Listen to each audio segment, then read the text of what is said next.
video number 2 for section 2.8. Where is the function f of, this is example number 5. Where is the function f of x equals absolute value of x differentiable? Well, we knew that I needed to break this into a piecewise function, and it's x when x is greater or equal to 0, and it's negative x when x is less than 0, correct? So that would give me a graph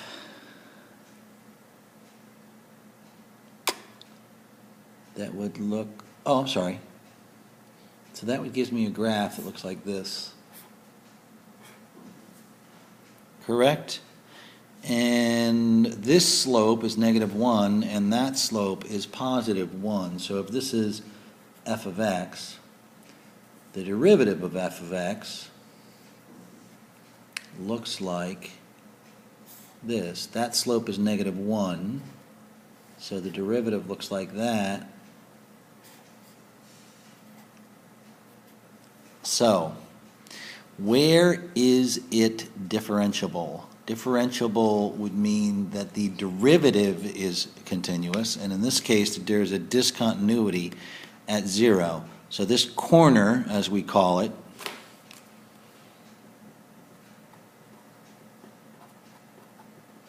is not differentiable. So this leads us to a very important theory, which is differentiability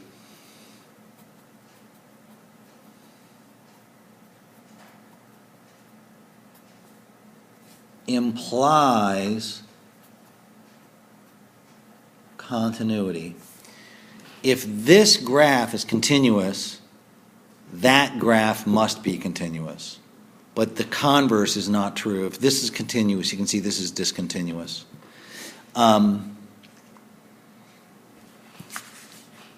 Now the other thing I want to talk about is if it's differentiable, it's continuous. Wait, okay.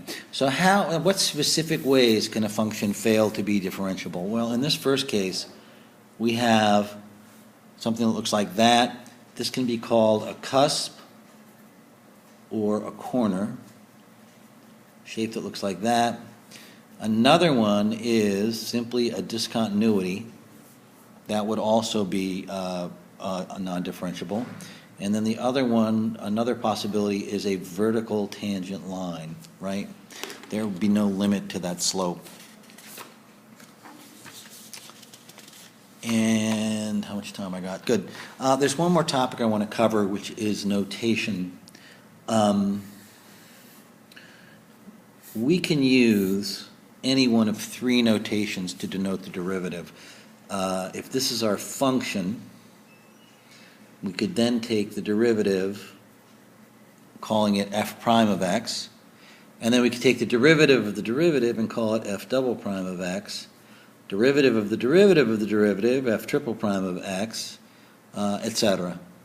Another thing that we could say is the function is equal to y.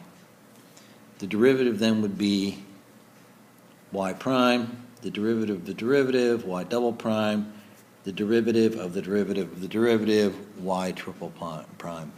Another notation that we use is the change in y with the change in x, dy dx. Now, if we were going to do the second derivative, we would call it d2y dx2. This is the change in y with respect to the change in x. And, oh, excuse me, that would be, from this function, we would go dy dx, d2y dx2. So that's the second derivative, and the third derivative would be that. So you need to know that notation. One more thing I want to cover. If we're talking about a motion function, S of t, actually, did we do this one? I'm going to come back to this.